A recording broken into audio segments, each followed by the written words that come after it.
What do you get when you cross Dieter Rams and Toby Fox? That's right, it's good design, bad design. We're talking about the great and just terrible graphic design elements in games. We're talking menus, UI, UX, color choice, font choice, animation, camera work, anything that deals with the presentation of information. Remember that good games can easily have elements of bad graphic design, and vice versa. So don't get too worked up about which category your favorite game falls into. We've got 2 goods and 1 bad today, and I do like all 3 of these games, but one of them needs some work. Guess which one?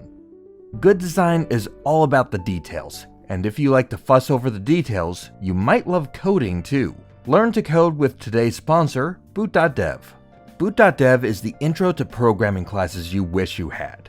Mike got a degree in computer science, and he definitely wishes this was his intro to programming. Boot.dev takes you by the hand with bite-sized lessons and teaches you the real deal, nuts and bolts fundamentals that lead to successful programmers. They've built the whole thing as an RPG, with quests, loot, experience, all that gamified stuff that really actually does work to keep you moving from lesson to lesson. If you're just starting to think about software as a career, Boot.dev is a great way to see if you like doing it. If you're a professional in another field and just need a little bit of programming, this is the easy breezy way to learn just what you need.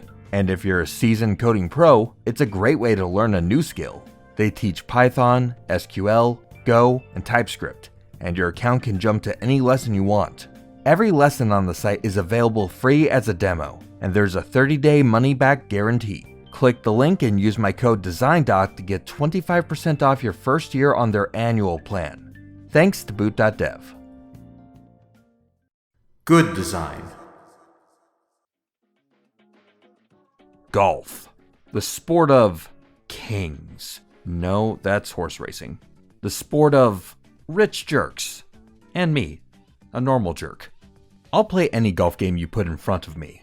Golf games are chill enough for a casual experience, and sweaty enough where you can really fuss over the fine details if you want to go for that skill ceiling. It's fun for everyone. But what if we took that chill time and injected some Mario Kart DNA in there? Super Battle Golf is golf through the lens of a game like Peak or Repo, plus a bunch of items.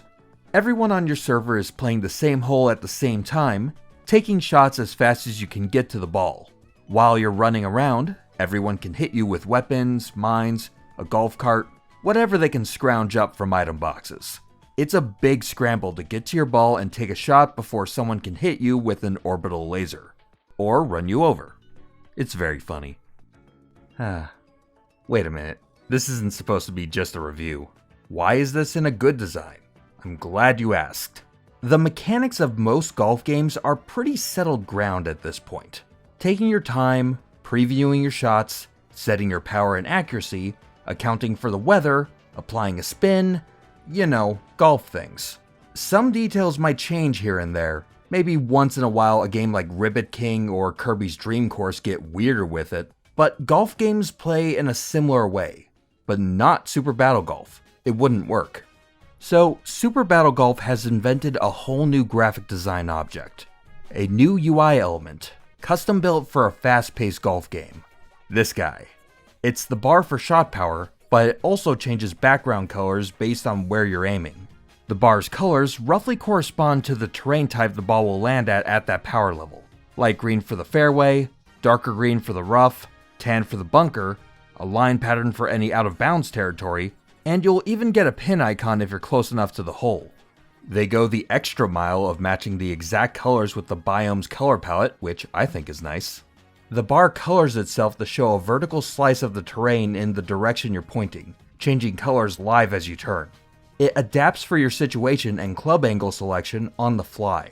It's a very dense piece of UI, but it's super easy to read, you'll learn how to use it in seconds, and it streamlines your decision making to a degree that makes the focus of the whole game work a lot better than it would otherwise.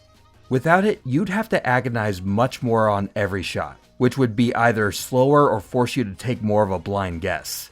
Super Battle Golf doesn't have the usual overhead camera to see where exactly your shot is going. You don't need it. Your camera's stuck behind you, and that also makes you judge where to shoot in a more true-to-life way, rather than relying on some kind of drone footage of the course. With this power bar, I can run up to the ball, aim, and shoot in a second or two, and get pretty good results. And in a game where someone's always about to send a landmine your way, or combining gun with head, you've got to get to your ball and get out of the area as fast as possible. This is kind of a racing game after all. In fact, we don't have to imagine what this game looks like without that bar. Mario Golf Super Rush has a similar mode called Speed Golf, but without the terrain slice UI. You have to kick up to the overhead view all the time, in a big full screen overlay. Your awareness of what's going on around you goes to zero. The Speed Golf mode is fun enough, but it's hard to go back to after playing Super Battle Golf. This bar is just clearly a better way to do it. Super Battle Golf's terrain slice power meter is one of those brilliant bits of design where it's so simple that you have to ask yourself, why didn't I think of that? Those ideas don't come around that often. Bad design.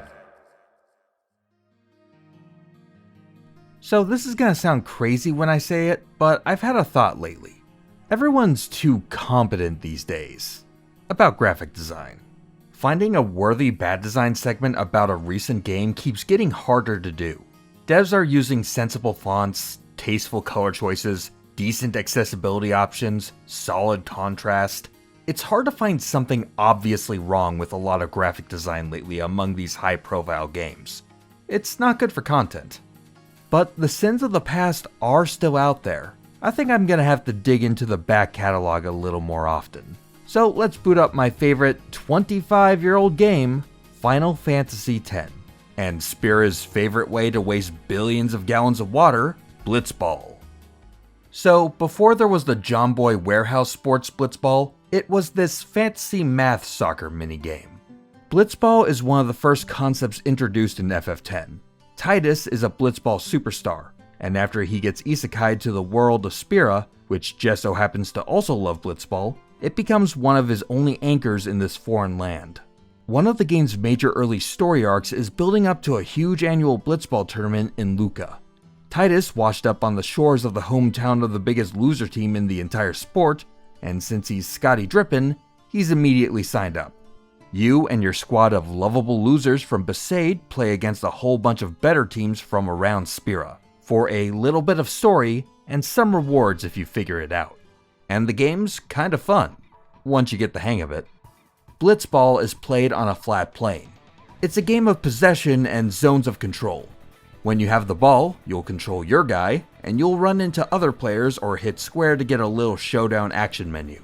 Doing actions pits your particular stats, like attack or shoot, against your opponent's stats, like block or endurance. You do a little math, and if your numbers are better than their numbers, you get to do the thing you wanted. If you're inside this little halo around the ball holder, you're close enough to be defending them as they take actions. The more people in the halo, the more stats get added together, and the more difficult it becomes for the ball carrier to fight through. Score some goals, and most goals wins. That's the general rhythm of Blitzball. There's some details I've glossed over, but that's the gist of it. And it took about a minute. The game's explanation does not take about a minute. Blitzball has one of the worst onboarding experiences that I've seen in a major minigame. Keep in mind that, although you've seen the game and know it's important, you haven't actually played it yet. Once the tournament comes around in-game, you get a full front-loaded tutorial about every mechanic, one text box after another. Seriously, up front the game's telling you about movement, all possible actions, stats, so you can later appreciate how bad your team is, techniques, which you don't have, how to get techniques from randos, which you can fail to do and the game will just continue, status effects you won't see for a bit, a movement option they tell you not to use, and many more. All in a framing device where Waka's teaching his own team how to play the game they play like 5 minutes before game time. Then you stop. You get dragged away with your other party members, then you play the JRPG you bought for an hour, then you come back to Blitzball. And the first match is against a bunch of ringers that are pretty tough to beat when you know what you're doing, much less the first time. I know the whole thing is in a giant sphere of water, but they're really throwing you into the deep end here. As a story beat, this whole sequence is fantastic, but as a way to set up a minigame, it's hard to think of a worse way to do this. There's a principle in design that you want a piece of information to be conveyed close to where it'll be put to use. That works physically, like when a question mark button is right next to the thing it talks about, but also through time, like the opposite of what Blitzball is doing. Tell someone how to do a thing, then let them try it out right away. Don't separate the two with a large amount of JRPG. Blitzball did everything it could to turn away all but those who were the most determined or stubborn to understand it. Good design. It's easy to not think about a game's camera unless something goes wrong, but the camera does a lot even when it's just doing its job. How the camera works is the definition of some genres, and can force subtle changes in UI. I've never seen a more clear case of how this works than Resident Evil Requiem. Resident Evil games have a few distinct lineages, from the fixed camera angles and tank controls of classics like RE1 through 3, to the revolutionary over-the-shoulder view and action-heavy focus of RE4 through 6, and the remakes of 2 and 3 and 4 again, to the modernized first-person view, cinematic feel, and stronger horror elements of RE7 and 8. There were a lot of different directions that RE9 could go, so why not take two of them? Resident Evil Requiem tells its story through two main characters, newcomer Grace Ashcroft, and the return of Leon Kennedy. Each character plays like a different era. Grace's sections feel like a mix of the classic and first-person eras, where you're working through a claustrophobic zombie-infested building. Leon feels like his RE4 self, over-the-shoulder cameras and a full-on action movie happening with a full arsenal of guns. They're each a completely different thing, but thanks to the series' existing hallmarks, both feel 100% like a proper Resident Evil game. Grace's segments are all built around slow horror, building tension, and the dread of both the zombies getting up in your face and the rationing of resources you have to do to deal with the zombies getting up in your face. The first-person camera adds a ton to the atmosphere. You're not going to know what's around that corner without putting yourself in harm's way. You have to rely on the game's sound design more, to better anticipate threats before the threats find you. You're not going to be able to fight off everyone, and will have to sneak around in that first-person view, which is also great for building the scares. Grace's health and inventory systems are directly out of the earlier games too. Her health fluctuates between a vague fine, caution, and danger status, which makes it a little more of a guess as to whether or not you can take a hit from one of these things. She has the classic slot-based inventory, starting with a limit of 8 slots with pouch upgrades you can find along the way. It creates a much bigger emphasis on item management, especially early on. If you're not careful, you'll be forced to make some tough choices. It's not the most elegant inventory, but it works well for the slower, scavenger style of play that Grace's segments are built around. Leon's a superhero in comparison. Pulling the camera back to a third-person view makes it less about avoiding enemies wherever possible, and more about taking them out. Leon's got all the tools in the world to deal with these zombies, the temperament to do so, and the camera angle that better supports that style of play. The RE4 style circular health bar is much more straightforward and clear. The good old attaché case helps him store more weapons, more supplies, more upgrades, and lets you take some downtime to play suitcase Tetris. He even gets a shop later that rewards him for killing as many zombies as possible. Leon isn't supposed to go around the problem, he goes right through it. All these choices are borrowed from a specific era, but they all add up to support a much more aggressive playstyle. And once you get Leon to areas that Grace has already been through, the contrast between their two styles couldn't be clearer. Even though the camera doesn't physically move all that much from first to third person, the camera's position determines how much information you, as a player, receive. Information is power, and your sense of power and preparedness for what lies ahead of you is a major part of what makes a game more or less scary. And that's the name of the game in survival horror. The first-person view is more intimate and less informative, heightening the fear, the atmosphere, and the sense of vulnerability. The third-person view is detached, gives you greater awareness, and lets you focus more on the action. Now, you can switch views while you're playing. You can play Leon with Grace's camera, for example, or Grace with Leon's. It can even be a decent accessibility option if you really can't handle the intensity of Grace's segments and want to just pull the camera back. But the game's going for a thing here, and they're quick to point out that the default camera settings are the intended experience. But if you like studying this kind of thing, when you play around with the setting, you can really get a feel for just how important the camera placement is to the overall impression you get. Resident Evil 9 is one of the very rare games that lets you do such a clean compare and contrast of basic technical decisions like camera placement.